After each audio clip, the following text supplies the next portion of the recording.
Good morning, this is Jeff with Sewer Tech Northwest. We are at property address 12150 Southwest, I think it's Lausanne Street here in Wilsonville. Sorry if I'm butchering that.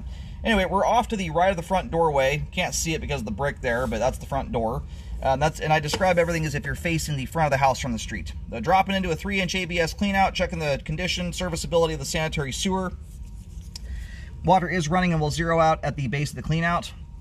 Real quick here, the white cap there is for your storm system. The black cap clean out your sewer line.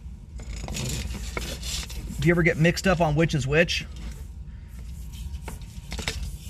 Usually you can open and tell just by simply what the bottom of the pipe looks like, but a little trick I learned 12, 13 years back accidentally. You take a rock and just knock on the top of the cap. The storm system clean out, you'll hear that echo right through the downspout next to you, where the sewer line won't do that. All right, transitioning here to 4-inch 3034 PVC pipe. Had a little bit of grease get on the camera lens at the very start of the line. We'll check that spot out. Otherwise, everything beyond about the first foot here so far looks great.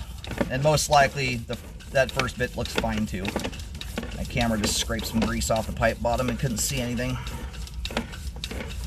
And overall, the line is actually quite clean. There's just a little bit of grease buildup in here. It's really not that bad. But it is something to be mindful of. You want to try and avoid as much grease, fats, and oils from going down the line as possible. It makes your line sticky, and it makes your line a lot less forgiving under the occasional abusive scenarios where lots of balled up toilet paper goes down the line, or improper items like wipes and things of that nature. Anyway, we're going to go locate here really quick while the line drains off. We'll get a better view of things as we come back in. So far, good looking sewer. All right, located the camera head. Line terminates out on Lausanne. Right there's just some debris my camera's pushing around. If you go and stand out in the street, face the home, and it's pretty much straight out from the front doorway at the street curb, you'll see an S stamped in the curb. In fact, there's two of them next to each other. Your neighbor's line goes right there too. But that S that lines up at the front door, that stands for sewer. That's where the line crosses the curb into the street, in case you're curious how the line is routed and what that little thing is for. All the PVC pipe here looks great. The line does a zig and a zag. It crosses over in front of the front door. That's right there was that turn where the line straightens out to shoot out into the roadway.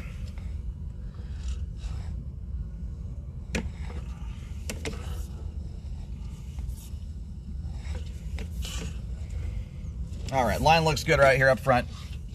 Now my camera it's picked up enough grease off on the camera lens I couldn't see there at first. Hey, but that little bit of tan brownish stuff that's in the flow line there, that's an example of some grease buildup. Pretty minor stuff in this line. It's not a point where I would recommend cleaning. Not that it would hurt anything to do that, but it's just where it's at right now.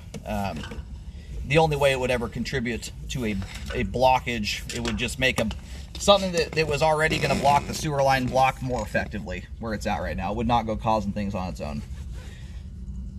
Once you start getting a big thick layer throughout the entire flow line, that's where it's more concerning. Anyway, nice looking sewer line there. Good flow end to end. No structural defects. No standing water, offset joints, roots, or anything of the sort. Sewer line is functioning properly at this time. Nice looking line there. And it's a very short line too. Your average single family home out there has about a 65-foot long sewer line, so it's the shorter the better. Less chance for problems, and everything gets from point A to point B quicker.